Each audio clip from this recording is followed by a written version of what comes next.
comentario escatológico al libro del Apocalipsis, que es el comentario número 24, que lo titulo Un autor muy especial. Bien, hasta ahora he realizado 23 comentarios de presentación del libro del Apocalipsis sin entrar directamente al texto del Apocalipsis. La razón ha sido no grandes disquisiciones sobre el lenguaje o las figuras, etcétera, sino era enmarcarlo en la Sagrada Escritura, para mostrar que el Apocalipsis no es un libro aislado, sin conexiones. Al contrario, es un libro que resume y ordena multitud de profecías anteriores. Y por tanto, sin conocer el contexto profético anterior, es difícil entenderlo e interpretarlo, independientemente de que se sepa o no se sepa el griego y las fuentes, etcétera. Pero sin contexto profético anterior, mal va la interpretación.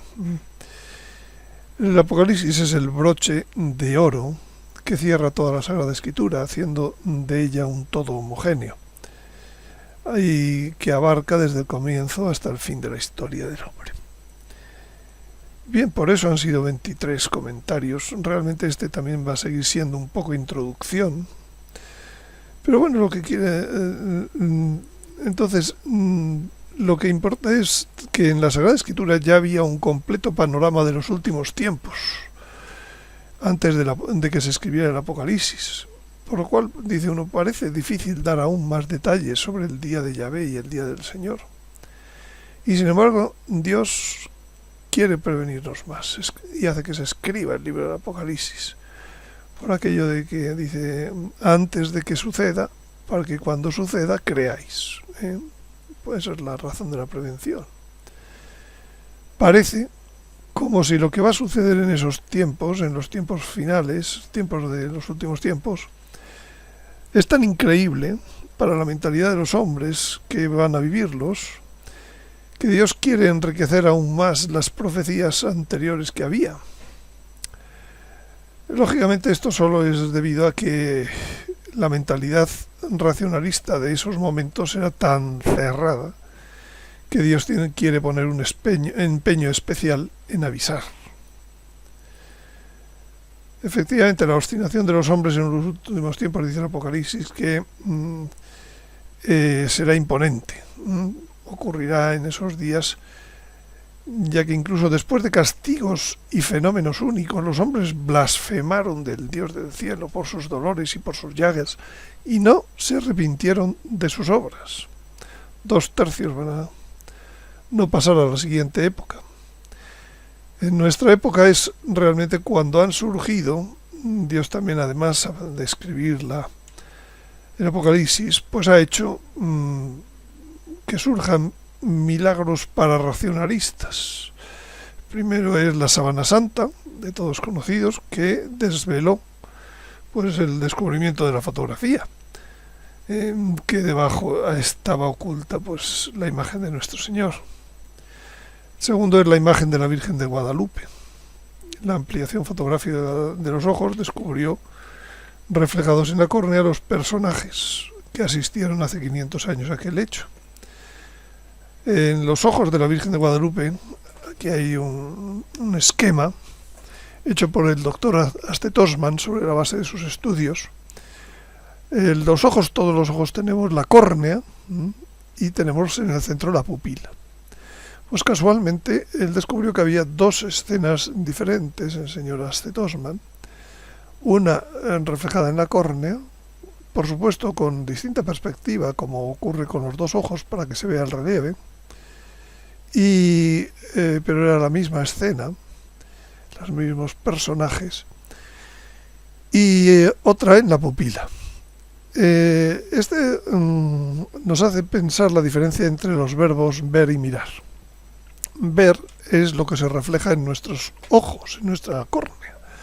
Yo veo el fondo de la habitación, veo lo que hay, pero es distinto de mirar. Mirar es aquello en lo que ponemos la atención. Mirar es lo que está en la pupila, a donde dirigimos nuestra pupila.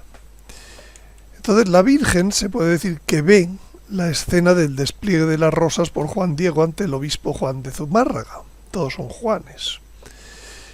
Y Y esto sirve para validar la narración histórica del Nicambo Pogua, la narración del milagro, de la aparición de la Virgen de Guadalupe. Pero la Virgen mira a la familia, a una familia que es el objeto de la atención suya.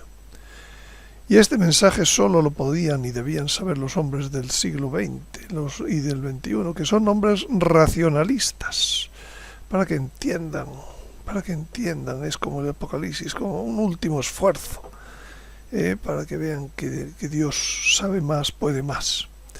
Aquí tenemos la escena reflejada en las córneas, el momento histórico de la estampación, y aquí se ve pues cómo están, pues este es Juan Diego, el obispo es este probablemente es un traductor, y esta es la Virgen que está viendo el hecho desde, yo creo que invertida sobre cómo aquí está pintada, y ella se estampa en ese momento.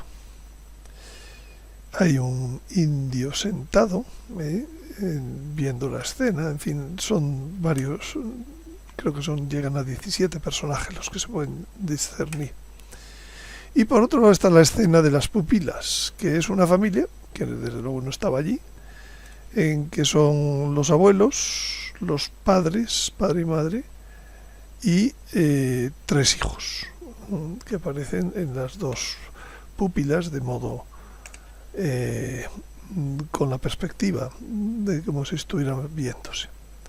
Milagros racionales. Pero también están las estrellas, que son reales en la tilma de Guadalupe, que dan lecciones sobre la escatología social, de las que he hablado en muchos casos y que ahora no voy a entrar más en ello. Estas son las distintas estrellas que aparecen en su manto, las distintas aplicadas por colores a las distintas constelaciones. Y esto es cómo se ve, sobre el fondo de estrellas, cómo sería pues las estrellas que aparecen en el manto de la Virgen, la posición aproximada de la imagen sobre el fondo de las constelaciones a la hora precisamente de la aparición, la hora 6:38 solares del día 22. Bueno, el día del equinoccio era 12 real y se ha quedado en la festividad en el 12, pero era el 22 del calendario gregoriano. Bien, otro de esos, el último que voy a hablar, de esos descubrimientos que Dios ha puesto para racionalistas del siglo XX y XXI, es como el esfuerzo del hijo que Dios hace para conseguir el regreso del hijo pródigo racionalista, que estaba muerto y ha vuelto a la vida, estaba perdido y ha sido hallado. Pues es un descubrimiento ligado al texto de la Sagrada Escritura, que son los códigos de la Biblia, o cadenas de secuencia equidistante. Ese es el nombre de ELA, en inglés es lo que significa secuencias equidistantes, que fue dado a conocer en 1997 por un periodista, Michael Drosnin, que había sido trabajado por los servicios secretos israelíes y que hoy en día es de dominio público y cualquiera puede conocer. Pero ahora bien, básicamente lo que es que bajo el texto hebreo de la Biblia, el texto denominado masorético, existen unos mensajes en forma cifrada. El problema es que el primer libro pues es un libro muy claro, pero luego hay otros dos en donde ya Michael Drosnin, los descubrimientos que va haciendo, pues los interpreta fuera del conocimiento escatológico, y entonces termina resultando un hablar por hablar de profecías que son futuribles, que no son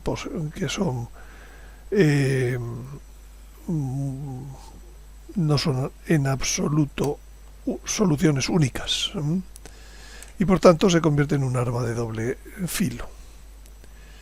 Pero hoy en día existe todo un mundo de personas especializadas en encontrar estos mensajes. Lo cierto es que no se hubieran encontrado nunca si no hubiera la capacidad de cálculo del ordenador. Por tanto, vuelve a ser un descubrimiento para racionalistas, para la gente de nuestra época. El modo de hacerlo es que las 300.000 letras que son el texto hebreo original se colocan en líneas de igual longitud y de 100, 200, la distancia que uno quiera, y a partir de ahí en esa matriz se lee pues en vertical, y entonces aparecen palabras, lógicamente, y esas palabras resulta que están pues con frecuencia en esas líneas verticales, esas palabras en líneas verticales, pues pueden aparecer nombres de personajes de la historia, sucesos relevantes, sucesos que todavía no han ocurrido, lo que sea, y pues resulta que les cruzan pues sucesos, fechas pues de esos personajes, etcétera. El primer libro muestra los nombres de 95 personajes históricos a los que cruza su fecha de nacimiento y muerte, lo cual es una prueba evidente de que eso no es aleatorio, de que no ocurre con ningún otro libro que queramos. Ahora bien, eso no significa que a partir de ahí cualquier cosa sea válida. Hoy en día existen programas gratuitos que ayudan a la búsqueda de palabras y el contexto, pero finalmente lo que hay que concluir de este hallazgo es que el texto alternativo, todos esos mensajes que se encuentran, no es un texto fatalista respecto a acontecimientos futuros, pues la Sagrada Escritura, el autor principal siempre es Dios, no puede tener una lectura diferente por delante que por detrás. No pueden empezar a encontrar cosas que van contra lo que Dios ha profetizado, etcétera. Por ejemplo, cuando se pregunta en el texto Tercera Guerra Mundial, pues no hay una única fecha, resolución cada vez que aparece la palabra Tercera Guerra Mundial, lo cual indica que es que Dios no, hacia el futuro existe la libertad, hacia el pasado existe la determinación y todo aparece, pero hacia el futuro no. Entonces, lo cierto es que la información que es posible almacenar en estas combinaciones de crucigramas es gigantesca. Pueden ser las combinaciones de 100 letras, de 101, de 102, 103, etcétera. Pero incluso se pueden hacer, en vez de crucigramas, se pueden hacer cubigramas. Y entonces, pues ahí deben estar escritos todos los hechos, todos los hechos de la historia. Se pueden llegar a descubrir, etcétera, y se leerán en su momento. Entonces, esto recuerda aquello que dice de los 4 vivientes que estaban rodeando el trono de Dios, llenos de ojos por delante y por detrás, ¿no? Y esto también recuerda que la palabra de Dios ciertamente es viva, como dice San Pablo. Tan viva, penetrante, como espada de 2 filos, tan viva que probablemente contiene en sí todo lo que el mundo ha vivido, todo lo que el mundo vive y todo lo que el mundo vivirá en estos potenciales cubigramas. Se podría leer toda la historia. Y en ese descubrimiento está el eco de la presencia por esencia de Dios en la creación, dando el ser a todo lo que es o lo que puede existir.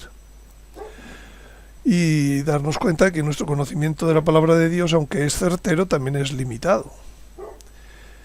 Y que por la palabra de Dios, Dios habita también en nosotros, cuando la consideramos, cuando la estudiamos. Quien escucha mi palabra y cree al que me envió, posee la vida eterna, dice el Señor. El nombre de la segunda persona de la Santísima Trinidad es el Verbo, que significa la palabra. En el principio existía la palabra. La palabra estaba en Dios y la palabra era Dios. Dios es la palabra. No tiene nada de extraño que en la palabra de Dios, transmitida por vía escrita u oral, haya una presencia misteriosa de Dios que va más allá de lo que imaginábamos. Dice Isaías, la hierba se seca, la flor se marchita, mas la palabra de nuestro Dios permanece por siempre. En la segunda persona de la Santísima Trinidad, dice el Apocalipsis, estaba la vida. Y la vida que vemos palpitar hoy al ver que en el texto de la Sagrada Escritura está escrita más historia de lo que a la primera lectura pensábamos o leíamos. La Iglesia enseña esta verdad al decir que el alimento espiritual del cristiano se contiene en el pan y en la palabra. La palabra se hizo carne, dice San Juan, pero también el pan se hace carne para nuestro alimento cada día en la misa. El pan que yo les voy a dar es mi carne por la vida del mundo. En la misa, la fe deja ver ambas formas de invisible presencia de Dios, el pan y la palabra, que ambas actúan para darnos la vida eterna, la vida con mayúscula.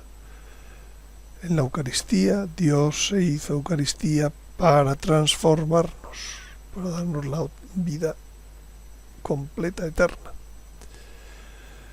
Pues nada más, muchas gracias por su atención y les espero en el siguiente comentario.